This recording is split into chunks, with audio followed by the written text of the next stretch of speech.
In our Sunrise Smart Start, we have breaking new updates on a crash in Rochester last night involving an SUV and a motorcycle. Now, RPD moments ago gave some new details as officers responded to that scene at Reynolds and Bartlett Streets just after 9, where we now know a 59-year-old woman was turning right onto Reynolds and collided with the motorcycle. That rider, a 38-year-old man, has serious injuries, was taken to the hospital. He is expected to survive. Police say the woman initially left the scene but called 911 and was found nearby. She is cooperating with the investigation. The driver is charged with aggravated unlicensed operation.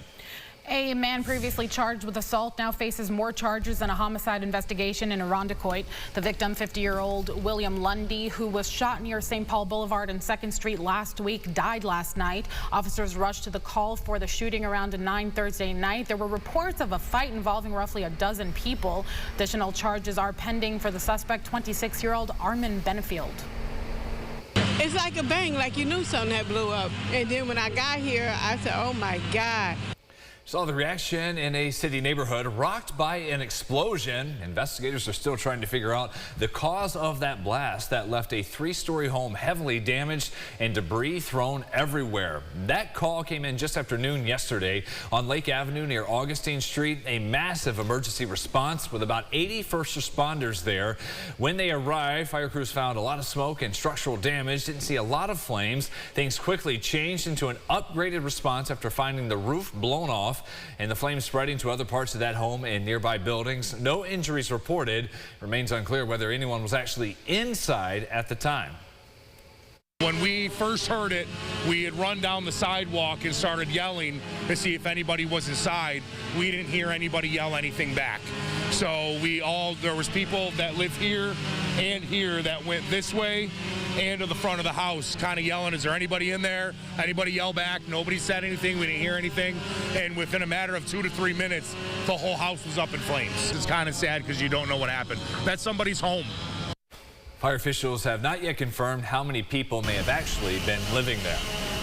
Happening today, sentencing for the man convicted in a deadly triple shooting following a fight outside Blue Cross Arena 2 years ago. Just last month, 25-year-old Jermaine Williams was found guilty on 2 counts of first-degree murder. Investigators say Williams shot into a crowd at a home on Rialto Street the night of May 6, 2024, killing 43-year-old Timothy Cheely and 46-year-old Shatina Jones. A third victim was also injured. His sentencing is set for 9:30. President Donald Trump told the New York Post more negotiations between the U.S. and Iran could happen later this week, and those talks will be in Pakistan. This comes as Vice President J.D. Vance says he feels very good about the dialogue with Iran and vowed Tuesday to keep on fighting to make a deal happen. The ceasefire Iran and the U.S. agreed to is set to expire Tuesday.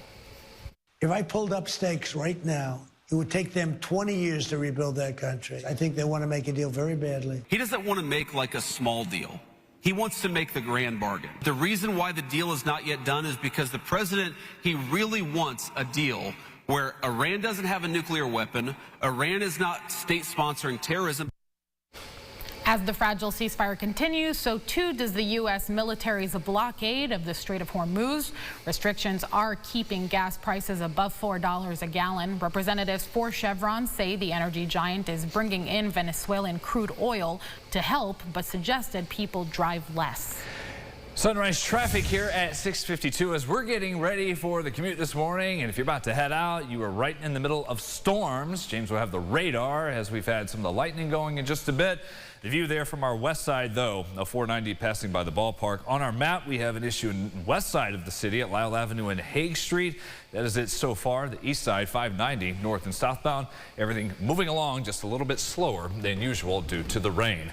Neighbors in Leicester say flooding on their properties has caused a lot of issues for nearly a decade. But leaders there in Livingston County say it's not their sole responsibility to fix. Homeowners say heavy rainfall has always brought flooding, but it's gotten worse. Last night's town board meeting, they told the board there is nowhere for the water to flow out, with the drainage ditches filled with natural debris. They want proactive action taken to solve the issues, but the town supervisor says it's easier said than done. You've got people that are coming in and blaming the town for stuff that we really have no control over. You've got a lot of people. You got a waterway that's controlled by, DEC and Army Corps of Engineers. For the river and the tributaries, you've got a canal system that's managed by the park. You got a lot of government agencies that you've got to try to get together to come up with a solution.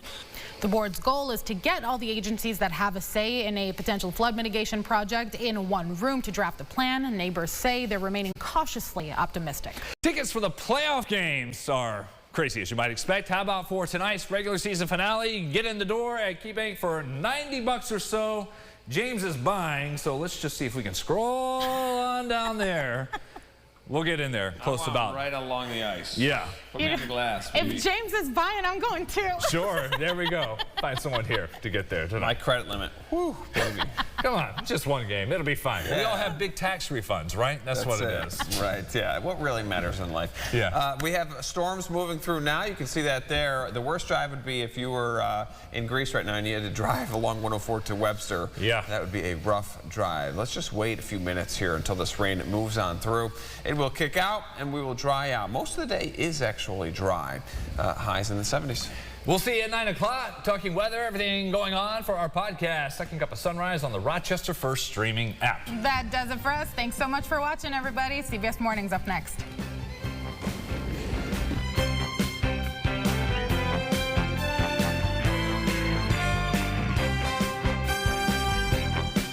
Follow News 8 wherever you are on RochesterFirst.com, Facebook, X, and on our app for news and weather. Get the Rochester First streaming app today for everything you love from News 8 on demand, plus exclusive shows you won't see anywhere else. Search ROC and download for free on Roku, Amazon Fire, and Apple TV.